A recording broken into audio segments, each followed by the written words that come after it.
বর্তমান বিসিবির ad hoc committee কি সাকিব আল হাসানকে পুনরায় বাংলাদেশের জার্সিতে খেলার সুযোগ করে দিবেন? জি, রফিকুল ইসলাম বাবু।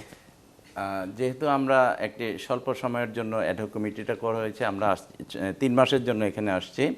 তো যেহেতু সাকিব আল হাসান বাংলাদেশের একজন মানে লিজেন্ড ক্রিকেটার, এটা তো আমরা চেয়েছিলাম যে মানে ওরা বাংলাদেশে আসুক এবং আমাদের দলের সাথে মানে সম্পৃক্ত হোক, এটা আমাদের ইচ্ছা ছিল। কিন্তু আনফর্চুনেটলি আপনার একটা জিনিস তাদের অতীতটা বলি, একটি খেলোয়াড় যখন থাকে মানে তার খেলোয়াড়ি জীবনের সময় সে কিন্তু সারা বাংলাদেশের 17-18 কোটি মানুষের কিন্তু নয়নের মণি থাকে, ঠিক আছে?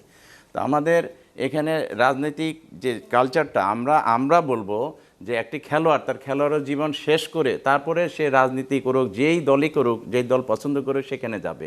খেলোয়াড় থাকাকালীন অবস্থায় কোনো দিনও এটা সম্ভব না যে একটি দলের হয়ে রাজনীতি করবে, এমপি হবে, মন্ত্রী হবে, এটা এটা যায় না। আমাদের এটা কনফ্লিক্ট অফ ইন্টারেস্ট হয়ে যায়। সে একদিকে বিসিবিতে মানে এগ্রিমেন্টে আছে, আরেকদিকে সে সংসদ সদস্য হচ্ছে, আবার খেলছে, এটা হয় না কোনো দিনও। যেহেতু 5ই আগস্টের পরে আমরা দেখেছি তাদের নামে অনেক, সাকিবের নামে মামলা হয়েছে, দুদুকে মামলা হয়েছে, দুদুক অনেক জরিমানাও করেছে বিভিন্ন রকমভাবে, এবং তাকে কিন্তু এইগুলি ফেস করেই আসতে হবে। তবে আমরা চাই সে আসুক, এগুলি ফেস করে আসুক। সে যদি অনেস্ট হয়, সে যদি নির্দোষ দাবি করতে পারে, একটি জিনিস। আরেকটি জিনিস হলো, আপনারা দেখেছেন যে আমিনুল হক বর্তমান ক্রীড়া প্রতিমন্ত্রী, সেও বাংলাদেশে একজন লিজেন্ড ফুটবলার, কিন্তু বাংলাদেশকে অনেক কিছু দিয়েছে।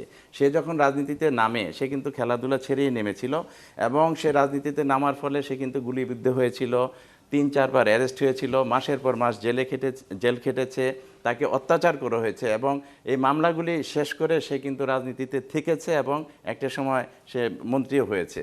তো আমরা চাই যে সব কিছুই সুন্দরভাবে হোক, সাকিব আসুক, সাকিব আইনকে, আমাদের দেশে আইন আছে, নিয়ম আছে, কানুন আছে, সব আছে, এটা ফেস করে আসুক, মোস্ট ওয়েলকাম, আসতে পারে দেশে।